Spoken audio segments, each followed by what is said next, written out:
Moin Leute, herzlich willkommen zurück auf meinen Kanal. Ich bin Marcel. Heute wollen wir ein bisschen die dicken Äste raussägen, also die Stämme, praktisch die von den Sträuchern nach oben gewachsen sind. Sind ein paar dicke mit bei. Der Buschhacker, den wir stehen haben, der Polenhacker, der kann nicht ganz so dickes Material hacken, wollen wir auch nicht, wir wollen das verbrennen. Deswegen sägen wir das einmal raus, sodass wir nur das kleine über haben. Dann müssen wir uns auch nicht so einen abmaßen, mit den Dingern da reinstopfen in den Buschhacker und die alle anheben mit dem Körper, mit dem Rücken. Und ja, deswegen sägen wir das einmal raus. Fahren einmal da jetzt runter, dass wir einmal Gehörschutz noch haben. Mein Helm hier. Nehmen wir mal mit. So, was brauchen wir noch? Handschuhe. Nehmen wir die hier. Ja, und die Kettensäge. Und dann gehen wir mal da runter.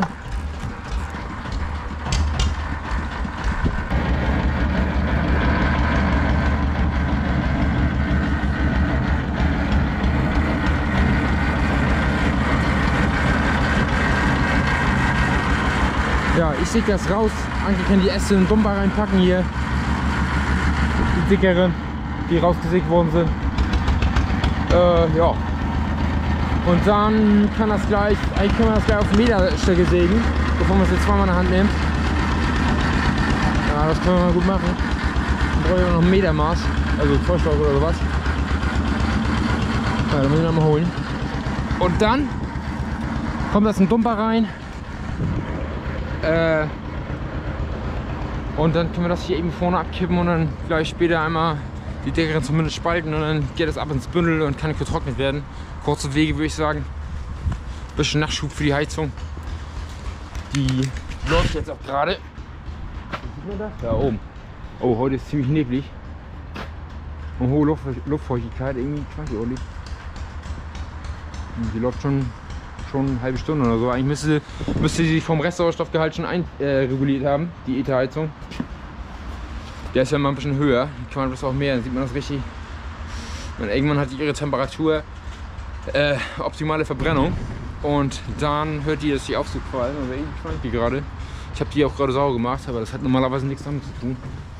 Asche rausgeholt, mit dem Aschesauger einmal bearbeitet.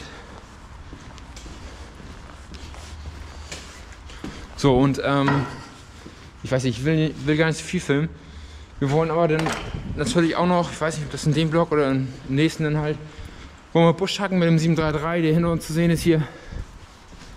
Das soll auf jeden Fall losgehen. Was haben wir, eine Sprühfarbe? Ach scheiße, ich glaube, die liegt nur hinten am Koppel. Die hatte ich nämlich gestern, weil ich Bündel geholt hatte für die Heizung. Ja, dann sollen wir da nochmal hinlaufen und liegt nur am Koppel. Ja, und was soll ich jetzt sagen? Dann sehen wir, oder seht ihr, wie wir Busch hacken mit dem 733. Ja, genau. Das lassen wir mal so auf uns zukommen und werden das dann tun.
So, jetzt sind wir hier fast einmal rum. Wir haben ja auch rechts, habt ihr gesehen, die Bäume noch so ein bisschen gerade abgesägt. Weil die Zange macht ja hier vom Fellgreifer, macht ja dann teilweise so eine, ja, sag mal so einen abgerissenen Schnitt. Und das einmal gerade machen, damit das halt ein bisschen gut aussieht und der Baum nicht so Verletzungen hat. Gut, aber ihr könnt hier sehen, wir haben hier letztes Mal mit dem Fellgreifer gearbeitet, mit dem Volvo-Bagger. Der hat das hier alles runtergenommen bekommen. Und hätte man das jetzt mit der Hand hier raussägen sollen, alles und dann mit der Hand dahin schmeißen auf den Haufen, das wäre ein bisschen Arbeit gewesen. Deswegen so ein Bagger ist Gold wert, wenn man sowas hat. Mit einer Zange dran vorne, mit einem Fellgreifer. Ja, wir machen jetzt hier nochmal zu Ende. Ein bisschen Stuppen raussägen und dann ist es auch gleich dunkel. Dann können wir mal aufhören. Und das nächste Mal noch den Rest raussägen hier, wenn wir den Busch hacken und die Stöcke halt nach und nach wegnehmen. Weil ich will mir jetzt nicht die Arbeit machen, das alles runternehmen, um an die Stöcke zu kommen, um an die Baumstämme zu kommen, die dickeren. Das wäre viel zu viel Arbeit, deswegen machen wir das dann peu à peu runternehmen, in den Buschhacker schmeißen und dann kann man das mit der Kettensäge immer ein bisschen raussägen noch, was man davon noch halt gebrauchen will. Weil hier die Größe hier, der Durchmesser, was haben wir hier als Beispiel? Der hier. Oh, 8.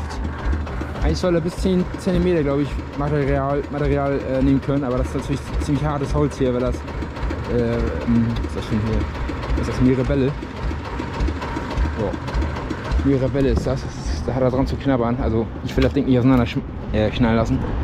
Deswegen sägen wir lieber noch was bei raus und nehmen da nicht so dicke Stücke, schieben da nicht so dicke Stücke rein. So. Weiß ich, haben wir hier nochmal einen Stumpen, wo wir sehen können, was er hier so gekniffen hat. Wenn er mehrere zusammen hat, Äste hat. Weil wenn ihr das Video nochmal sehen wollt von dem Kneifen, ne, dann müsst ihr nochmal das letzte Video angucken, was ich vor dem Video hochgeladen hatte. Da ist das zu sehen, wie wir hier mit dem Bagger und dem Fellgreifer bei sind. So, und guck mal hier zum Beispiel das. Hier hat er 14, aber hier auf längs hat er natürlich mehr. Dann sind wir schon bei 15, 16. Ja, wenn man die ganz hinten in der Zange reinkriegt, 16. Ganz hinten, hier vorne, dann geht das. Wenn er vorne dann reinkommt, wo er halt weniger Kraft hat durch die Hebelwirkung, dann hat er schwer zu kämpfen damit. Und wenn mehrere zusammen drin sind, auch. Deswegen, es ist ein Eigenbau, das Teil. Und ja, alles in Maßen damit, ne? Das Ding schnell auseinandergerissen. Es ist kein gekauftes Produkt, das ist ein Eigenbau, das muss man immer berücksichtigen. Gut, wenn wir den Rest machen und dann ist Feierabend.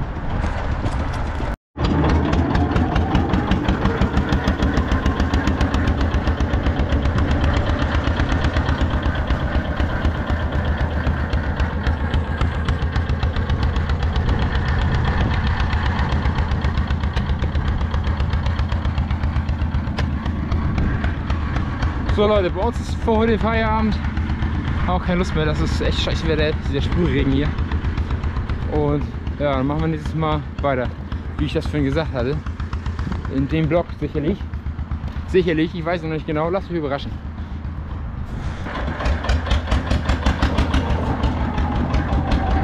Stopp!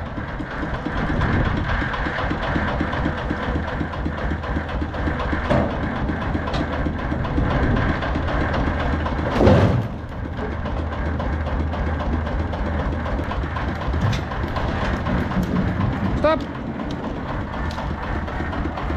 Ja, filmen wir mal kurz weiter. Und zwar, ich wollte noch einmal kurz zeigen hier, wir schwenken mal die Kamera, ich filme gerade ein bisschen spontan mit dem Handy, dass die Servopumpe auf jeden Fall keine Geräusche macht, zumindest in diesem Versuchsaufbau, den ich jetzt hier einmal starte mit dem Akkuschrauber und in der großen Nuss, die vorne drauf passt. Ich weiß ja immer noch nicht, wo die Geräusche herkommen, dieses Quietschen, ob es von diesem Lager hier kommt, ja, von dem Kollegen, das gibt es ja nicht neu.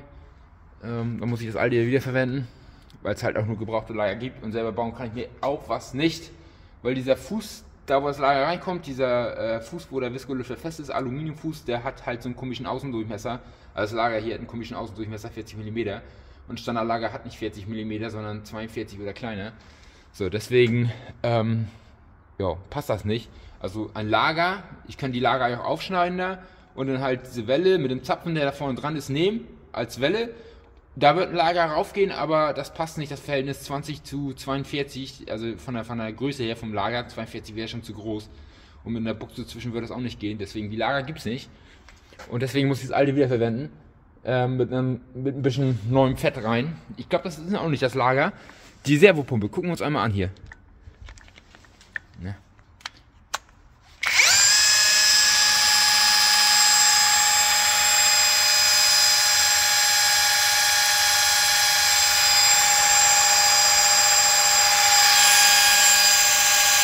Also dieses Geräusch macht der Akkuschrauber, nicht die Servopumpe selbst. Die quietscht nicht.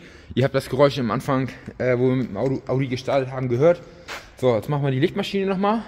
Gleiche Versuchsaufbau. Brauchen bloß eine andere Nuss. Aber irgendwie muss ich ja ausschließen, dass es dieses oder dieses Bauteil ist. Sonst quietscht er später immer noch, wenn ich den ganzen Kram hier zusammengebaut habe. Das ist ja wirklich sinnlos, denn Zahnriemen neu quietschen immer noch da. Deswegen, wir gucken mal. Was das für eine Größe hier ist. 24er Nuss, passt. Und deswegen müssten eigentlich alle rechts rumdrehen, da ist auch ein Pfeil drauf, rechts drehend, die Bauteile hier. Kann die Kamera jetzt natürlich nicht hinstellen, ne? Weil ich mit meinem Handy filme. So, Achtung!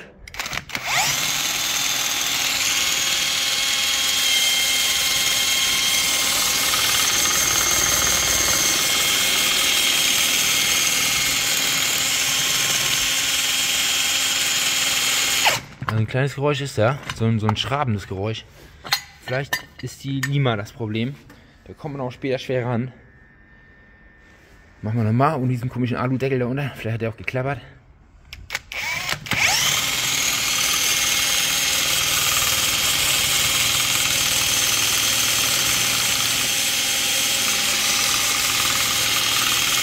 Stinkt aber irgendwie ein bisschen, die Lichtmaschine.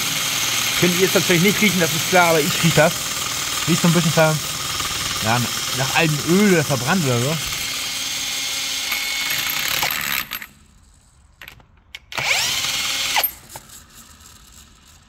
Das ist, glaube ich, die Lichtmaschine. Man hört Lagergeräusche. Achtung. Hört ihr das?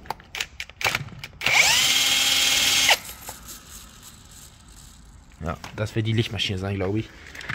Den Klimakompressor unten, das ist ein bisschen schwer, den zu kontrollieren, weil er vorne keine Narbe hat. In dem Sinne, vorne ist ja diese Kupplung drauf, die E-Kupplung, die eingekuppelt wird, wenn ich die Klimaanlage anmache. Deswegen kann ich da vorne den nicht antreiben. Ja, aber die Lichtmaschine macht ja schon Geräusche hier. Hört man so natürlich gar nicht. Aber das Gute ist, die Lichtmaschine, wenn ich die auseinanderbaue, das ist gar nicht so kompliziert. Das geht eigentlich ganz einfach. Die ist auch geschraubt. Ein Klimakompressor auseinanderbauen wäre keine gute Idee. Und die Servopumpe, ich glaube, die ist sowieso mit Öl geschmiert von innen drin. Ich weiß gar nicht, ob da das Lager halt in dem Sinne mit einer Lehmfettfüllung gefüllt ist. Muss hier natürlich jetzt sein.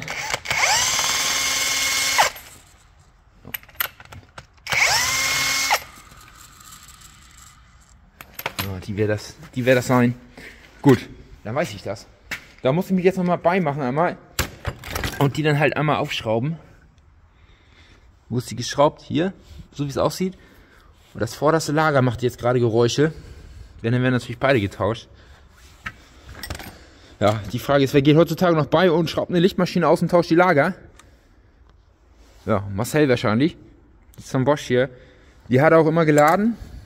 Hatte noch nichts gehabt. Ich weiß nicht. Nicht, dass sie demnächst natürlich einen Geist aufgibt und dann nicht mehr lädt, aber ja, wenn man sich jetzt eine andere Lichtmaschine holt, eine im Nachbau, eine No-Name, ich weiß nicht, ich glaube, dann tausche ich lieber hier bei der Bosch Lichtmaschine die Lager und gucke mir gleich einmal die Kohleborsten an hinten.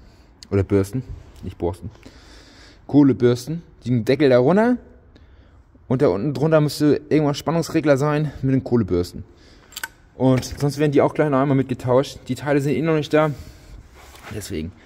Ja, schau ich mir noch einmal an. Moin. Ja, neuer Tag. Wir machen weiter heute mit dem Videodreh.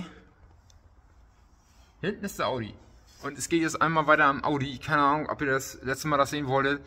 Wenn euch das Thema Audi jetzt nicht interessiert, dann könnt ihr weiter spulen oder halt aufhören mit dem Video. Ich weiß nicht, ob noch mehr kommt als mit dem Audi jetzt hier. Ob ich noch mehr zeige.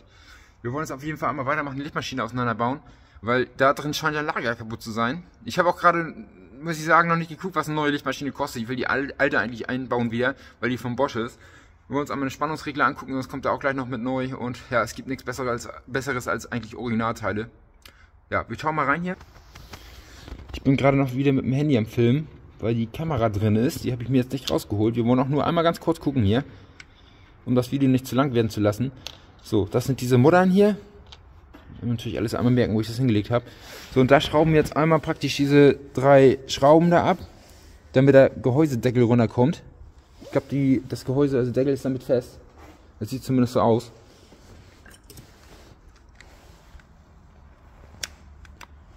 Man vernünftige Schraubendreher haben. Naja, auf jeden Fall lege ich die gleich einmal. Und die Lager da, das müssen ja Standardlager sein. Standardlager. Und vielleicht, wir wollen heute noch zu Schwiegereltern. Ja, es sieht wüst aus, jetzt steine ich mich nicht, ne? Das habe ich natürlich alles wieder hingeschmissen auf der Werkbank, man kennt das. Derjenige, der selbst Schrauber ist, ich weiß natürlich auch die haben extrem viel Ordnung und packen jeden Schraubendreher, haben die an ihre separate Stelle hingelegt und sortieren sich das alles. Bei mir ist es ein bisschen chaosmäßig behaftet. Ja, es ist so wie es ist. Auf jeden Fall, ich hoffe, das stört euch nicht, dass ich hier so ein bisschen, ja, dass es so ein bisschen aussieht wie auf dem Schlachtfeld. Ich bin gerade mit dem Handy am Filmen, ne, habe ich eben gesagt, deswegen kann ich die Kamera jetzt nicht hier hinstellen, das wackelt alles so ein bisschen. Die Schrauben schraube ich hier auf jeden Fall einmal raus. Und für euch gibt es auch im neuen Jahr was Neues zu sehen. Ich weiß, wir haben einen Drescher hier gekauft, also Hans hat den ja gekauft, Schwiegervater. Davon gibt es auf jeden Fall auch noch was jetzt im Frühling. Den müssen wir fertig machen. Das wird vielleicht interessant für die einen oder anderen. Und da habe ich nochmal was anderes mir jetzt organisiert. Beziehungsweise bin dabei. Ich weiß nicht, ob ich es gekauft habe zum jetzigen Zeitpunkt, weil den wollen wir uns morgen angucken, dieses Gerät. Dafür geht ein anderes Gerät weg. Ja, das wird dann irgendwie zu sehen sein, irgendein Blog.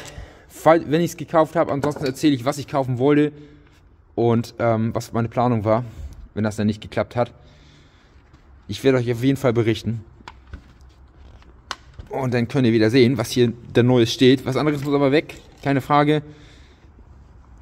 Es ist nichts, was selbst ein Modo hat. Es ist ein Anbaugerät, so viel kann ich vielleicht schon mal erzählen. Dass ihr nicht denkt, der ist irgendwie nicht mehr ganz dicht oder so, wenn er sich noch einen Träger kauft. Das wollte ich jetzt eigentlich erstmal nicht mehr machen. Hier stehen jetzt genug Trägers rum. Na, jetzt will er es nicht. Ich brauche mal die andere Hand, Leute. Wir gucken gleich mal rein, wenn ich das auseinander habe. Spannungsregler und Lager. Jetzt gucken wir mal rein. Für euch ist es jetzt spannend. Für mich auch, weil ich jetzt entscheiden muss, ob ich die Drehstromlichtmaschine hier erneuere, also neu kaufe oder die andere nochmal aufarbeite. Weil hier an der Seite links haben wir zu sehen den Spannungsregler. Der ist da verbaut. Bei Gleichstromlichtmaschinen, da ist er ja meist extern verbaut.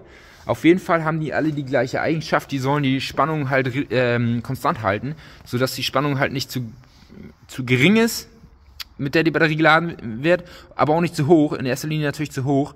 Die Spannung darf nicht zu weit ausschlagen, hochschießen.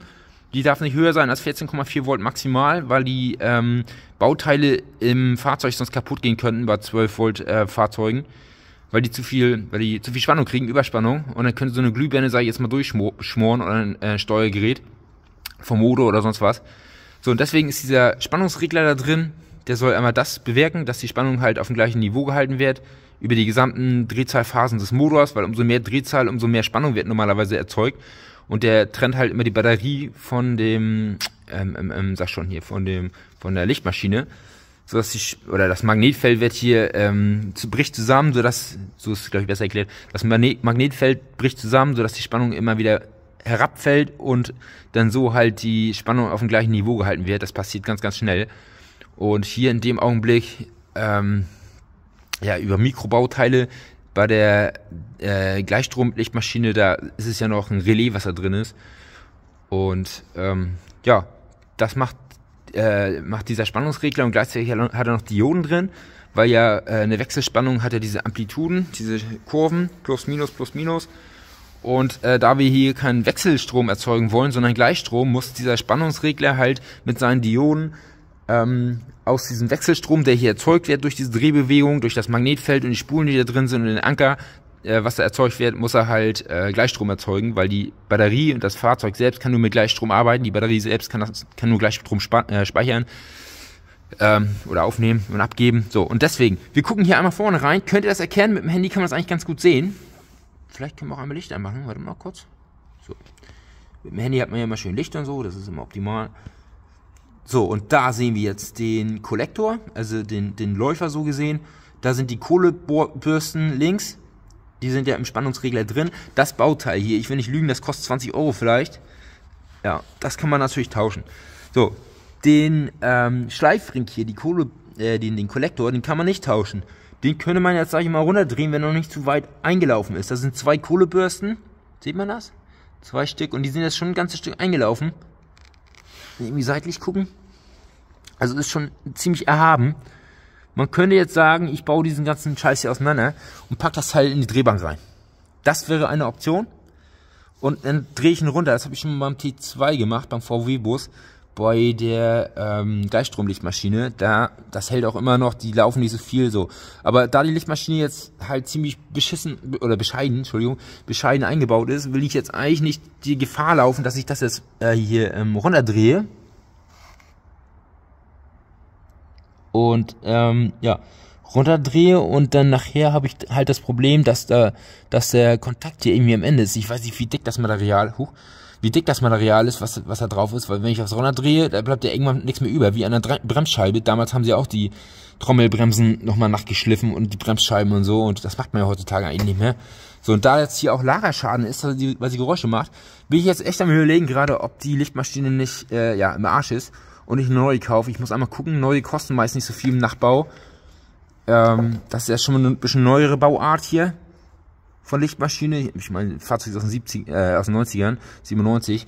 Die Bauart ist ja schon ein bisschen neuer. Ich glaube, da bin ich besser bedient, wenn ich mir jetzt eine neue Lichtmaschine hole, als wenn ich jetzt hier rumbastel.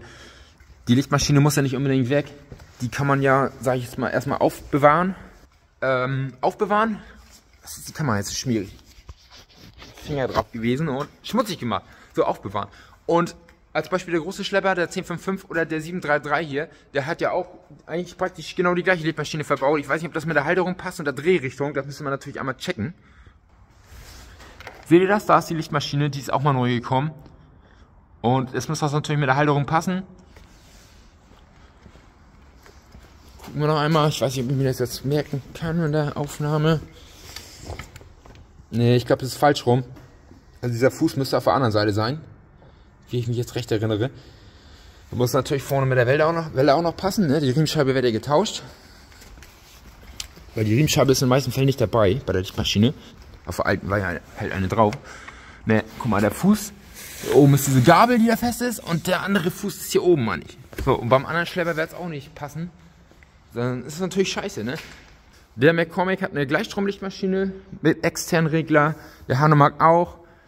Der Güldner auch, genau, die sind alle älter. Der VW-Bus hier, die haben ja eine ganz eigene Bauart von Lichtmaschine, weil die auf dem Gebläsekasten drauf ist und hinten das Gebläse mit antreiben soll. Also, das passt hier nicht so wirklich. Ja, der Einsatzzweck, also die Lichtmaschine kann ich jetzt nicht unbedingt woanders einsetzen, jetzt auf den ersten Blick. Vielleicht im Gabelstapler noch oder sowas, das können wir noch überlegen. Naja, ich gehe jetzt einmal bei und google, ob ich die Lichtmaschine halt neu kaufe, was die kostet, ob sich das lohnt. Und ja, wegen Lagerschaden und Kollektor runter, ich glaube, die hat ihr Lebensziel erreicht.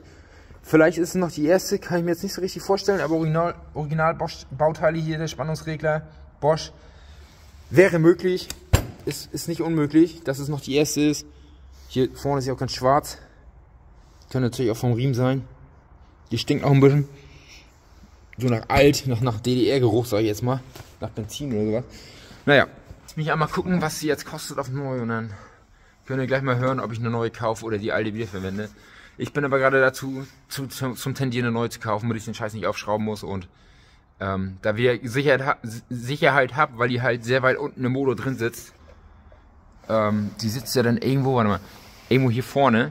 So, und dafür, um die rauszukriegen, musste ich mir schon ein bisschen Platz machen. Ich weiß gar nicht, ob die Kühler dafür raus müssen. Ich habe sie jetzt ja schon vorhinein parallel so ein bisschen ausgebaut. Aber ich will das halt nicht wieder alles auseinanderbauen. Ich glaube, das kann jeder verstehen. Und ich glaube, da ist ein neues Bauteil besser. Und die könnte man sicherlich noch retten. Aber ich glaube, das ist wirtschaftlich nicht lohnenswert. Deswegen gucke ich da jetzt einmal. So, hier ist die Lichtmaschine. Die sehen schon halt ziemlich eingelaufen aus da oben. Man könnte jetzt auch sagen, ich lasse das so, mache einfach nur einen neuen Spannungsregler drauf. Aber ich muss die ja eh auseinanderbauen. Eigentlich dürfte das kein Problem darstellen, weil es ist ja alles am Gehäuse fest, und in der Mitte einmal zerlegen, vor die Riemenscheibe runter. Ja, und dann werden natürlich die Lager hier sicherlich im Gehäuse drin stecken. Inwiefern ich jetzt hier das hier hinten abbauen muss, beziehungsweise dass sie an die Lager rankommen, weiß ich nicht. Ja, ihr könnt mir jetzt natürlich auch nicht sagen, was ihr machen würdet, weil das ist natürlich jetzt schon lange geschehen hier. Das Video ist ja schon online. Deswegen kann ich jetzt eure guten Ratschläge natürlich nicht gebrauchen. Nicht mehr gebrauchen. Ja, ich denke mal, dass die meisten jetzt sagen würden, würde ich mir nicht machen, die Arbeit, ich würde mir eine neue kaufen. Und ich glaube, das werde ich jetzt auch machen. Eine neue holen. So, dann kann ich mir die alte hinlegen und als Reserve, weiß der Geier, vielleicht als Reserve nutzen. Da ist der Kollege hier. So. Und dann gucken wir uns das Ganze einmal an da unten. Ach, eine Lampe hätten wir noch haben sollen, aber das Handy macht ja auch Licht. Weil wenn die passt, dann nehme ich die. Und dann habe ich noch eine als Ersatz liegen. Nur Nebenhersteller sind das alles, sage ich jetzt mal. Also Nachbauten. Noch einmal ein bisschen Licht in der Grube anmachen. So. Und dann gehen wir da einmal rein. Hier sind immer viele Blätter drin. Der Wind weht hier immer Blätter rein. Es ist ein leidiges Thema. So, und jetzt haben wir natürlich ziemlich doof geparkt. Mal Licht machen. Ziemlich doof geparkt, sodass wir natürlich jetzt Linksversatz haben hier. Ja, ein bisschen Tropfen tut er hier auch. Das ist kein Neufahrzeug mehr. Das kommt vom Modo oben von der Nockenwelle. Die habe ich aber schon mal abgedichtet. Da muss der Zahnriemen auch für runter. Extra gemacht, abgedichtet. Neuen Wellendichtchen drauf gemacht. So. Und das Ende vom Lied war, er tropft immer noch. Deswegen, das bleibt so. Der Torsionsdämpfer, der hat der Audi auch da. Den habe ich auch schon mal neu gemacht, weil das auch mal so gepfiffen hatte. Da hatte ich die Riemenscheibe falsch schon draufgepackt von der Servopumpe. Ganz doofer Fehler, aber schwer zu finden. Und deswegen habe ich diesen Torsionsdämpfer immer noch liegen. Ich war am Überlegen, ob ich den mit dem Audi rauf mache, aber hat dann gesagt, ja, der andere ist auch noch gut. Der hat ganz minimal, hatte bloß Risse im Gummi, deswegen bleibt das so. Aber wenn man so guckt, die Lichtmaschine vom T4, könnt ihr das übersehen da? Die Lichtmaschine vom T4, die ist nun auch nicht gerade, vorteilhaft eingebaut. Die ist auch ziemlich weit oben. Wäre das überhaupt mit dem Messen was? Die sieht auch nicht mehr so ganz taufrisch aus. Seht ihr das? Hat auch schon ordentlich Öl abbekommen. Oh, Daten tut die, ist kein Problem. Das macht die alles. Arbeitet wie sie soll. Da oben ist die andere Seite. Und da oben ist dieser Stecker drauf. Mit einem Pin, der bloß belegt ist. Das ist das Kabel von der Ladekontrollleuchte. Dass halt die Lichtmaschine Erregerstrom kriegt. Über die Ladekontrollleuchte und dann auch anfängt zu laden. Ich glaube, das ist auch schon mal neu gekommen ist hier. Die sieht zumindest so aus. Und halterungstechnisch. Guck mal, da ist auch scheiße Rande. Ich muss einmal, glaube ich, den Motor aufmachen. Dann gucke ich von oben nochmal rein und werde einmal messen. So, das ist aber, glaube ich, nicht so interessant für euch. Wenn ich hier einmal die Lichtmaschine abmesse. So, und dann gucken wir mal, ob die gleich ist von der Halterung. Also dieser Abstand hier ist mir wichtig. Ne? Nicht, dass ich die jetzt bestelle und die passt nicht. Dann habe ich einen liegen für den T4. Ja, super, aber ich brauche eine für den Audi. Mal 80 mm hier hat der. Und dann will ich einmal gucken, ob der hier irgendwie Versatz hat. Dass der irgendwie weiter rein oder raus guckt. Das muss ja von der Halterung her passen. Und der Abstand vielleicht nochmal interessant hier. Mit 160 mm. Das ist das A und O. Und hier hat er halt drauf gehabt. Diese Kappe haben wir eben runtergenommen. Da hat er ja bloß hier einmal Ladekontrollleuchte. Und einmal hier Batterie Plus. Mehr hat er ja bloß nicht. So, und da können wir uns ja locker hier so einen kleinen Flaschstecker raufschieben. Das ist nicht das Problem. Also wenn ich 50 € sparen kann, dann mache ich das. Dann kommt da halt ein Flaschstecker rauf. Das ist mir Banane. So, jetzt nochmal von oben reingeguckt, da kann man schon mehr erkennen. Und da kann ich mir jetzt den Abstand herholen, messen einmal. Ich glaube, das passt aber nicht. So wie ich das jetzt erkennen kann, oder? Wir messen jetzt einmal. Was haben wir eben gesagt? Was hatte der Abstand? Oder war der Abstand 80 mm? Irgendwie so, ne?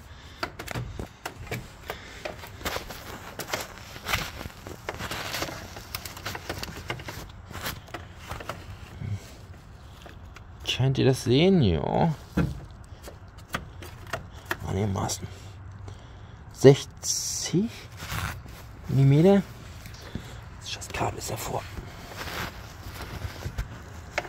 Ne. Ja, ich muss einmal aufpassen, nicht, dass das noch eine Buchse ist, die da rausguckt und deswegen Abstand kleiner ist. Ich glaube, gut 60 mm müssen das sein. Und da hinten waren das mal die 80, das heißt, die passt wahrscheinlich nicht. Gucken wir mal.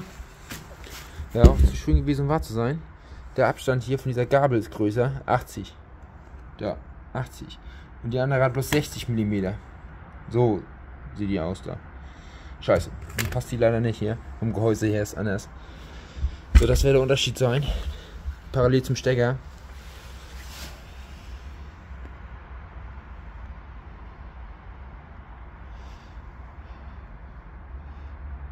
Oder sieht das bloß so aus, dass er halt eingelaufen ist, aber das geht noch. Also hier in der Mitte, wenn man da so guckt, da ist noch gar nicht so viel Grad vorhanden, aber oben ist mehr Grad, vielleicht soll oben auch so ein Kranz drauf sein auf dem Kollektor. Weil wenn ich die andere Kohlebürste angucke, da ist auch wieder mehr Abrieb. Das ist schon 1,5 mm und das ist nicht viel auf diesen Schleifring hier, was da an Material drauf ist. Ja, gute Frage, ne? Naja, ich guck mal. So, ich habe jetzt mal den Spannungsregler abgeschraubt. Guck mal hier, also ursprünglich ist er in dieser Stellung hier verbaut. Der. So, und jetzt nehmen wir mal ab. Und jetzt sehen wir hier, dass die Kohlebürsten auch nicht mehr viel Material drauf haben an sich. Also irgendwann im Laufe der nächsten paar 100.000, nicht 100.000, sondern paar 100 oder 1.000 Kilometer, wäre das soweit gewesen, dass die Lichtmaschine halt nicht mehr geladen hätte. Und er hätte mir das auch angezeigt. Über die Ladekontrollleuchte, die wäre dann nicht mehr ausgegangen. So.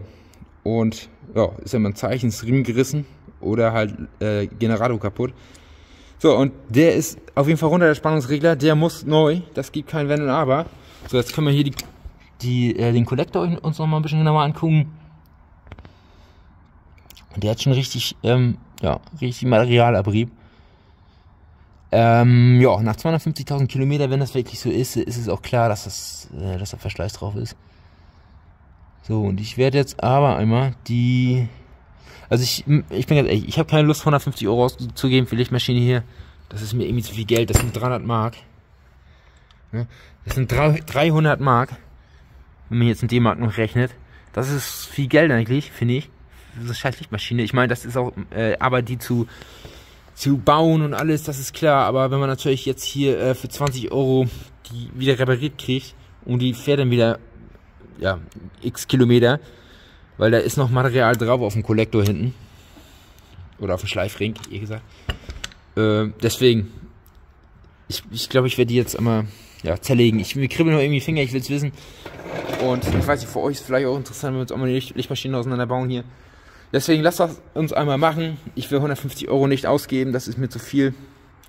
Und deswegen wird die jetzt einmal zerlegt. Und das Teil hier kostet 10 Euro. Und die Lager hat Schwiegervater vielleicht noch liegen, dann spare ich das zumindest schon mal den Porto und die Lagerkosten, also die Kosten fürs Lager. Aber die kosten auch bloß 5 Euro, wenn es hochkommt, die Lager. Aber da habe ich sie natürlich gleich und kann das wieder zusammenbauen am nächsten Tag. So, das wäre doch optimal. So, wir nehmen es jetzt einmal auseinander.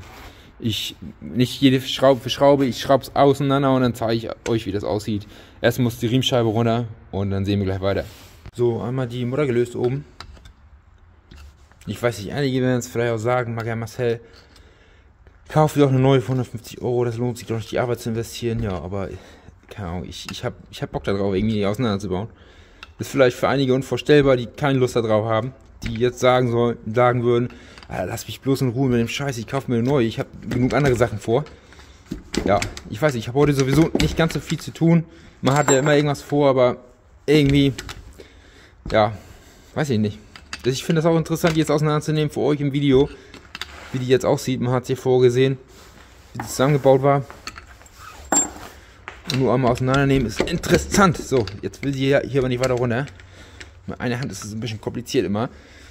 Ich bin jetzt auch einmal hier vorne hingegangen, habe den Standort gewechselt. Deswegen, das ist hier ein bisschen, noch sauberer. Die Schlüssel müssen dann nochmal weggepackt werden. 32? Steckt mir das falsch drin. Ach, den habe ich von drüben mitgenommen. So, hier ist der Fuß von dem Visco-Lüfter. Da, wo ich das Lager rausgeholt habe. Das ist der Visco-Lüfter selbst. Dieses Bimetall-Element hier. Das den Visco-Lüfter halt in der Drehzahl immer mitdrehen lässt. Also, wenn er warm ist, dass er volle Kanne mitdreht. Und wenn er kalt ist, dass er dann halt nicht mitdreht. Und hier war dieses Lager drin, dieses andere. Was es ja auch nicht sein wird wahrscheinlich, weil es die Lichtmaschine ist. Das mache ich mit einer neuen Fettfüllung voll und pack's ja wieder rein gleich. Also hier einmal heiß machen. Zeige ich aber nicht, heiß machen und dann reintreiben. Wir sind jetzt erstmal noch an der Lichtmaschine und ja, wird wahrscheinlich auch das Ende des Videos dann sein, die Lichtmaschine hier. Und einen Keil haben wir nicht, das ist bloß so konisch raufgepresst. So. Was haben wir jetzt hier noch alles Schönes zu sehen? Nicht mehr viel. Also nehmt die Schraube einmal raus hier. Die kommt raus. Und dann ist das alles eigentlich nur noch. Hier hinten sind die Dioden drin. In dieser Platte hier. Der Spannungsregler ist draußen. Hier vorne sieht man auch das Lager mit hier Abrieb von dem Läufer. Und wo ist hier das andere Lager? Das ist dahinter, müsste das sein. Ja, die Schrauben einmal los und dann müsste es eigentlich schon uns entgegenfallen. So. Jetzt müsste sich das alles wie ein Ü-Ei öffnen lassen. Ich habe hier gerade schon so ein bisschen gehebelt. Und die Welle hinten bewegt sich schon. Da ist ja nichts mehr dran. Die müsste eigentlich so rausflutschen. Deswegen drehen wir das alles einmal auf den Kopf. So. Ich habe leider immer noch mein Handy in der Hand. Deswegen entschuldigt die wackelige Videoqualität. So, noch passiert aber nichts. Mit einer Hand wieder ist es kompliziert. Deswegen tut sich aber schon mal was. So. Langsam. Oh, da haben wir dann schon das Wichtige hier. Also das ist jetzt hier. Außen haben wir eine Spule, innen haben wir eine Spule und so ein Eisenkern. Diese Klauen, die da außen rum sind. Der Läufer ist halt hier, ja, der bewegt sich. Und das andere hier ist der Stator. Und hier hinten haben wir diese Schleifringe. So, und die sind schon arg doll eingeschliffen. Arg doll. Der linke ist auch, ne? Der linke ist auch mehr eingearbeitet als der rechte. Ja.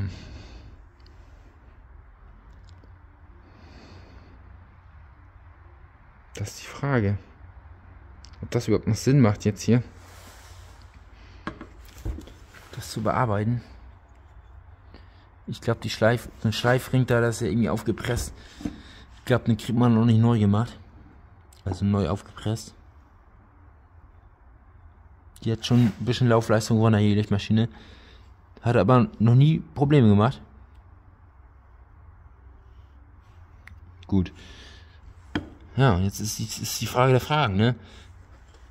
Vorne ist ja das Lager, was Geräusche macht. Also das nicht. Das andere macht, glaube ich, Geräusche. Das macht auch Geräusche. Also wenn so ein Lager von der Lichtmaschine Geräusche macht und ja, es kaputt ist, ich glaube, das ist schon ein Zeichen dafür, dass die Lichtmaschine dann ihre Laufleistung eigentlich runter hat.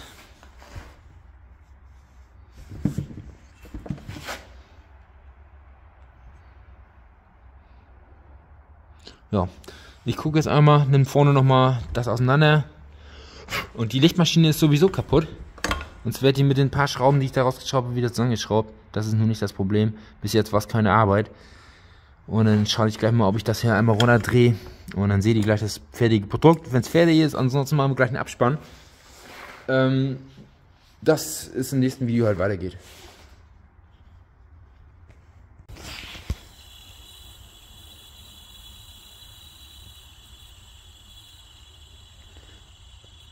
Hört ihr das? Also so hört sich ein kaputtes Lager an. Diese Schleifgeräusche. Das ist wirklich kaputtes Lager. Ja Leute, ich filme jetzt einmal spontan mit dem Handy weiter. Und ich wollte euch einmal zeigen, dass ich jetzt am Audi dieses Lager vom Visco-Lüfter neu besorgt bekommen habe. Das gab es im Internet wirklich nicht zu kaufen. Dann kam Schwiegervater Hans, kam an und sagte, warte mal, sowas kenne ich doch, so ein Lager. Wir sprechen über dieses Lager hier. Mal gucken, ist es warm? Über dieses Lager. Im Internet wird das als Wasserpumpen, ja, das ist mein Handy mit der Belichtung hier, wird das als Wasserpumpenlager bezeichnet und es ist nicht zu finden, das ist kein Standardlagermaß, ich hätte mir da auch nichts selber bauen können, das passt einfach nicht und ich war jetzt kurz davor, das alte wieder einzubauen, es macht schrabende Geräusche, Achtung,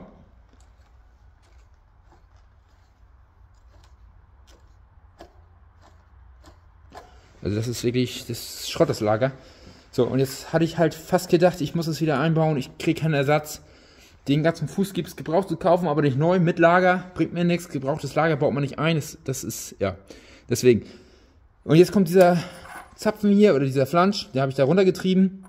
Nun kommt das andere Lager zum Einsatz. Und das hatte Schwiegervater Hans entdeckt bei sich im Lager noch. Im Lager. Da hat er wirklich noch mehr davon liegen. Und ja, das kommt von einer Maisdrille, glaube ich. Ich weiß nicht, wofür das genau ist. Das wusste er selbst nicht mehr so ganz genau. Und ja, hat fast die gleichen Abmaßungen oder Abmessungen. Könnt ihr sehen. Bloß die Lagerschalen in sich selbst, die sind ein bisschen kürzer. Also da fehlt ein bisschen was. Die alte hatte halt eine Länge von 50 mm. Und die haben jetzt, ich glaube, irgendwie 40 mal 40 ist der Durchmesser 40, Länge 40. Aber von dem Flansch der Welle her ist es noch identisch. Und die hat halt so eine Bohrung hier vorne durch die Welle durch. Aber das sollte mich eigentlich nicht stören. So, und das war eine Passung hier. Das habe ich halt gerade mit dem Durchschlag runtergetrieben. Und jetzt kommt das da gleich wieder rauf. Das sollte eigentlich ohne Probleme da rauf gehen. So dass das vorne bündig ist mit der Welle. Oder mit dem Flansch hier, mit dem Gewinde vom Viscolüfter. So, und dann wäre das da einfach wieder reingesetzt. In dieses Aluminiumgehäuse. Alu-Gussgehäuse. Bis zum Anschlag hinten. Und dann habe ich halt ein bisschen weniger Schalenlänge, sage ich jetzt mal. Aber das dreht echt butterweich hier. Also das ist, ja, man merkt richtig, das ist neu und das hier ist, das hat es hinter sich. Ja, genau. So, noch einmal ein kleines Update. Ich habe gerade diesen Flansch, den ich ja auch mit dem Schraubstock ein bisschen verletzt habe hier, noch einmal plan gedreht. Nicht, dass die Riemenscheibe dann, die da aufgeschraubt wird, die da später eiert. Deswegen einmal plan gedreht. Jetzt kommt die wieder rauf. Auf den Zapfen. Und dann wäre das, wie ich eben gesagt hatte, schon zusammengebaut. So Leute, zu früh gefreut. Ihr wisst ja, ich habe eine Drehbank. Da steht sie.